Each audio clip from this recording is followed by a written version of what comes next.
The simplest, easiest and cheapest way to help the people in your church who don't speak English is with some kind of AI interpreting app. Right? Right! Today we're going to look at whether AI interpreting apps are actually good for churches and look at some alternatives that might be even better.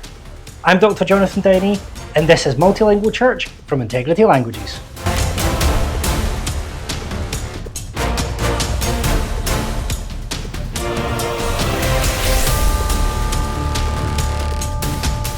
If you lead a multi-ethnic church, you've probably heard of these things.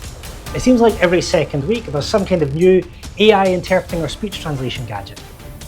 But are they any good? To answer that, we need to know how these things work. And surprisingly, given all the hype around them, the way these things work is actually pretty simple. You can find out a more detailed version in my book Multilingual Church. But for now, here's the quick version. AI interpreting starts here, when someone has an idea. They then decide to speak out what's in their head. The app then takes what the person says and turns it into text. There might be some mistakes along the way. Next, the app takes that text and sends it into the machine translation system. The machine translation system then produces what it thinks is a good translation of the text that was put into it. The text that might or might not be right. That text is then fed into a speech synthesis system, which speaks out what the machine translation system passed it. This sounds pretty good, unless you think about it. There are a few things wrong with that way of doing AI interpreting. The first and most obvious is that if there is a mistake in one part, perhaps due to background noise or, I don't know, having an accent, then it will give you weird results. Let's get Google Translate to help me find some noise cancelling headphones in French with some background noise nicely supplied by one of my children. Here we go. Je cherche des casques anti-bruit.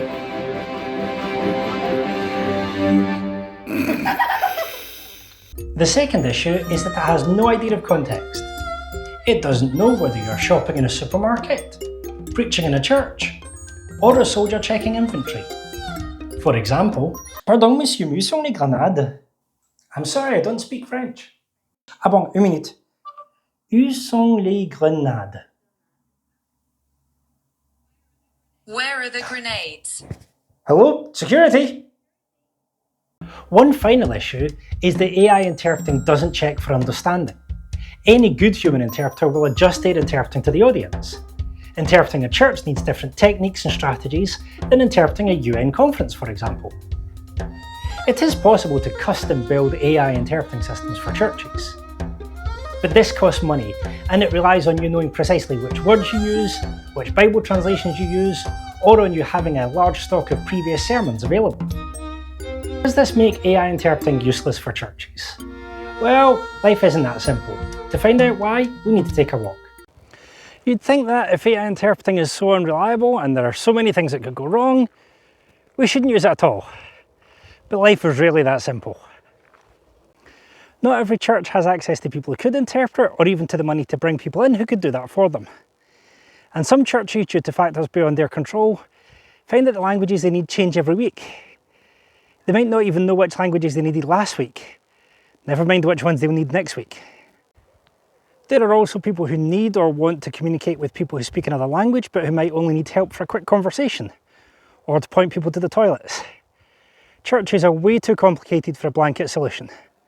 So what should we do? There are indeed places where AI interpreting is your only real option, and in those cases use it. But use it wisely. Assume that it will need low background noise and clear speech. Assume it will make mistakes and need to be cleared up. Assume that the more specialised the system you use, the better it'll get.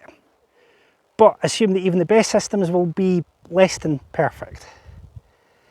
And if you aren't in one of those situations that really need AI interpreting, well then, we have something even better. Something much better.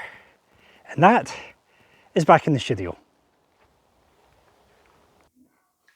For many churches, like those where the languages you need are pretty stable, or where you can afford to upgrade your equipment every so often, or where you're running a live feed of your services, even a simple one, or where you can afford to run fundraising campaigns, even small ones.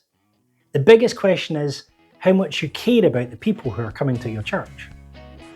You could just leave everything to AI, Or you could have conversations to find out if there's anyone in your church who's able to interpret. You could plug in a smartphone and hope everything works out, or you could talk to a consultant interpreter who could find you someone who can interpret remotely.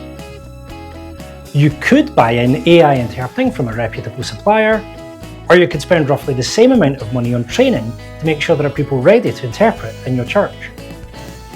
There are lots of things you could do, and aside from finance, the biggest factor in the decisions you'll make are your real priorities. If you would like a detailed guide to walk you through all the options, I wrote this book to help you. And if you'd like some one-on-one help, leave me a message in the comments. I'm Dr. Jonathan Downey, and this is Multilingual Church from Integrity Languages.